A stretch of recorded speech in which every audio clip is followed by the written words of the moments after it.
It's nice and straight up the center line. And into the halt. And of course, he's wearing the top hat, so it does look elegant. And of course, the British colors with the red piping on the coat really look lovely. Now you can see him getting ready for the medium. He really shoved him around that corner and then just floating over the ground. A lot of elasticity there and a very steady rhythm, and then back into the collection, round the corner, into the shoulder in.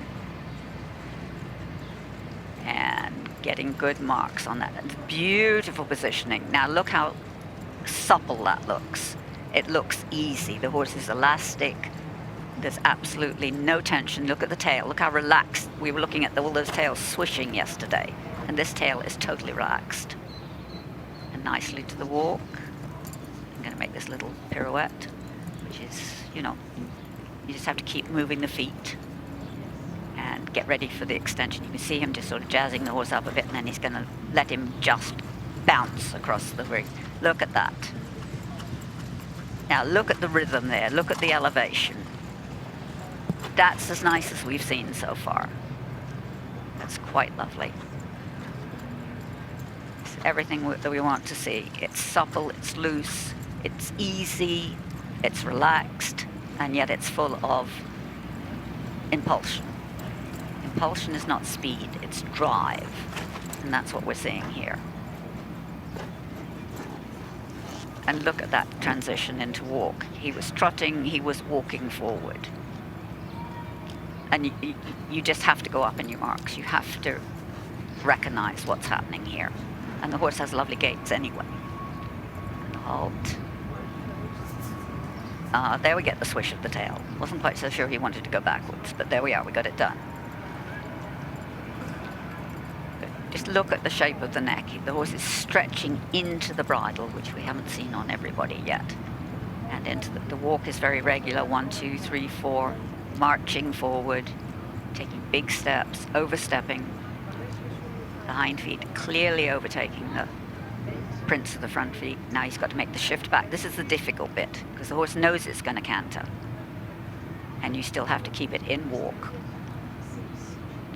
And into the canter, an absolutely seamless transition. He was walking, he was cantering. We're looking at a master here. We really are. And a lovely, lovely horse. And it's just the lilt of the, you know, some horses just move with this elasticity.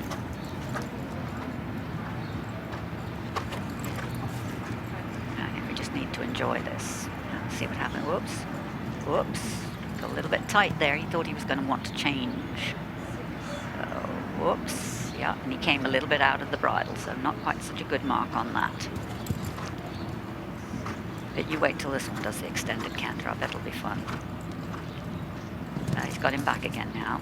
But the horse is getting a little bit uppity now. I was talking about the tail earlier, and he's just saying, yeah.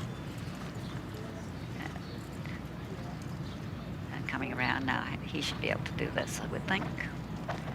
So, 1, 2, 3, 4, 5, 6, 7, 8, 9, 10. Yeah. All right. So he's almost through. And the horse going a little bit more forward now. And he doesn't like the canter. He wants to change. You can see him just giving him an argument there. So that just takes you down a little bit, but the other marks have been so good. And the change itself is lovely. Now he's got 2 more changes, and then he's done. So I don't think he's been that badly jinxed. But then he's still got to run cross country. This is only part of it. It's the first part of it. And there's a big change.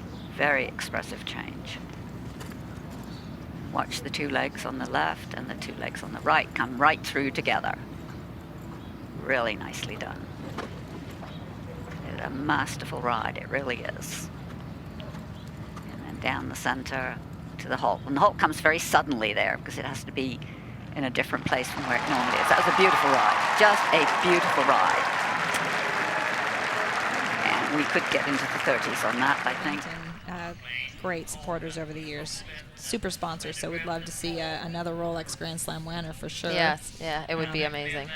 Great publicity for our sport, and let us know that it is actually attainable to win those 3 events. Can you? Yeah.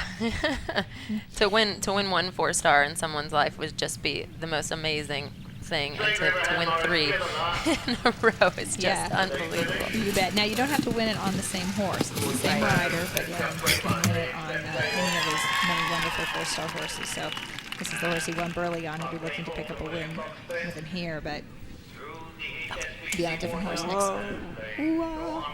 Obviously, horses back at home waiting for him to win badminton as well.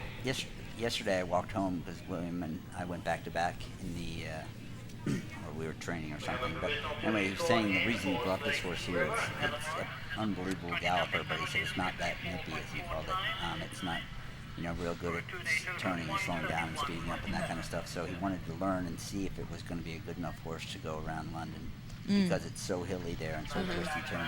He said Burley's perfect for it because it's just a big galloping, scopy horse. And so he wanted to learn about it and thought this was a good place to bring him. So, that's smart. So I guess he'll learn a lot. It does look like just there, that it doesn't look like it steers maybe as well as he was hoping at that point. Yeah. But it certainly gallops and it certainly jumps. And he's just such a master. He looks like he's doing nothing up there. Yeah. And this horse was produced to the 3-star level by Matthew Grayling out of New Zealand, so he's put the throw on this horse, basically taking over from the 3-star level, and had a win at Blenheim in 2010 before his win at Burley in 2011. You just watch William's wingspan. Exactly. Like the center can stay so still because he's got like an 8-foot wingspan. Exactly. Just got organized there, picked the reins right back up, and off he goes. I don't know if you saw his ride around the Europeans on Cool Mountain, but it was pretty spectacular. Riding that horse around the course. I mean, literally picking him up and putting him on the other side of the fences, and doing it all within the time. All right. Really nice. Super there. Making it look easy. That's a combination, obviously, we've seen is incredibly difficult, incredibly technical, and we've seen some little mistakes when you get just a little here, a little there, but he knew his horse well enough to keep him exactly where he needed to be, and then it makes it look easy. Standing way up out of his stirrups, so he's so tall, but he sits in such great balance over the horse. He's right over the center of gravity of that horse and making the horse's job so much easier to gallop around and stay balanced and underneath of him. Well, and I think that I remember having this discussion with him. I think that height that he's had to deal with has probably made him one of the best riders in the world, because growing up, he said position was so important, because whereas I can get a little out of balance here and there, it doesn't really affect my horse, but he had to master it at a very young age, because every little move he makes really influences the horse. So he's learned just to have such an amazing balance. And sits so still and so quiet right over the top of the horse. I love that jump. It's just so beautiful. You know, that big, huge fallen tree and placed and over that ditch. So a little bit of an angle over the ditch. You can't really see from the camera, but it's placed on a bit of an angle over the ditch. So you don't want to get too far off to one side or the other, otherwise you get too big of a ditch on the other side. He's got that red armband that signifies he's the #1 rider in the world, which is a pretty cool thing that HSBC has done, and lets everybody know. And, it's sort of like the yellow jacket in Tour de France. Yeah. He wants to hang on to that for sure. He is not going to relinquish that #1 HSB band easily. He's got such a super string of horses and owners and supporters in Europe. And he really, speaking from personal experience of having worked for him, is one of the nicest, most level-headed people. I mean, to be at the top of the sport and be as kind of, feet firmly planted on the ground. He's got his lovely wife, Alice Plunkett, and 2 sons. It's pretty. He's got no airs about him. Yeah, that's great to hear that you can be a top event rider and it's such a good role model then too. It is. Have yourself grounded and have other aspects of your life, your family. Completely. And I think that I think that ability to still be learning and still not, you ask him, well, how do you do this? And he'll take a moment and he'll think about it. And a lot of times he'll say, well, I don't know if it's right or not, but I kind of think I do it this way. He's still, it's not like he's, regurgitating something that, or so committed to it. He's still very thoughtful about what he does and what he says and how he rides and each horse, which I think keeps him fresh and on top of the sport.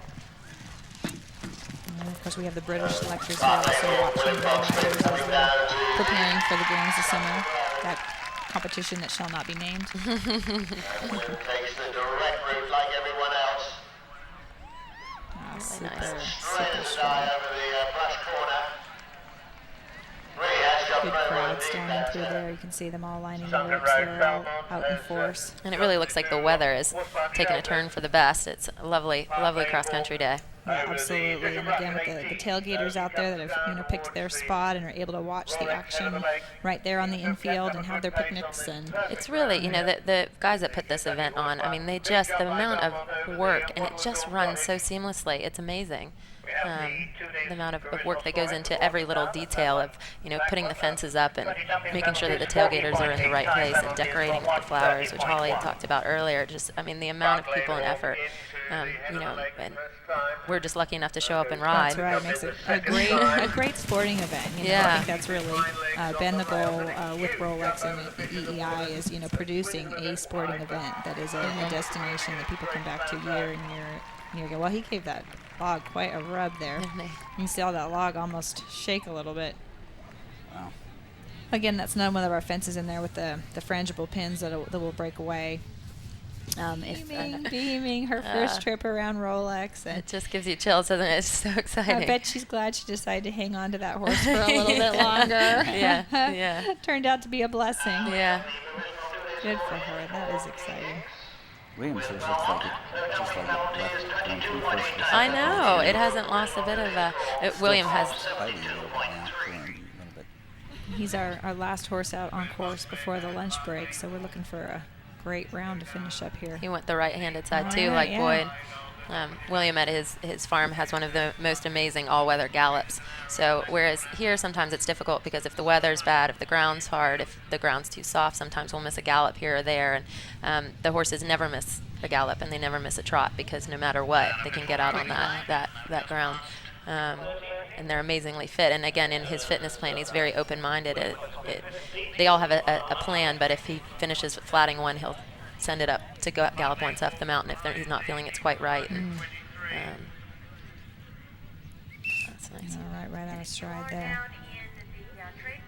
Always a treat to watch William ride for sure. See the distance from 15 out. Exactly. And, obviously have to root for an American to win here. But if it can't be an American, then I'd love to see a second leg in the Grand Slam, Rolex Grand Slam. For sure. We're always rooting for Williams. Won here before. And I'm sure he'd love to do it again. Yeah, he won on Cool Mountain. Cool Mountain. Yeah, little 2 years thoroughbred ago. horse. Mhm. Yeah. It's funny though. His first couple rides here in Kentucky weren't successful at all. He is an example of hard work and determination because it hasn't come easy for him. I remember 1 year he had 2 horses and they both fell in the water. I That's think. right. And That's why it was rough. And so it's Ends up on the floor every now It's and the then. not successes that make you good, though. Yeah, exactly. It's what we can sit and focus on. It's the failures that make you a better rider. Oh, he's going to pull that one out. He's still so full of running, isn't he? Really impressive. Time looks good. he'll probably finish right on 11:14. Yeah. He's got a just Rub it just in a- our faces I a know, little he's just bit going to more. slow up Yeah. trot between the second to last. They're jumping. Wow. little clock in his head. I think he's going to be pretty pleased with this. Yeah, that's fantastic. And boy, he put the horse together for those little ditch and brushes there. Yeah. Maybe the horse was getting a little flat, a little tired. Oh! The joke. That's Look like his at that. fourth string horse. Yeah, I know.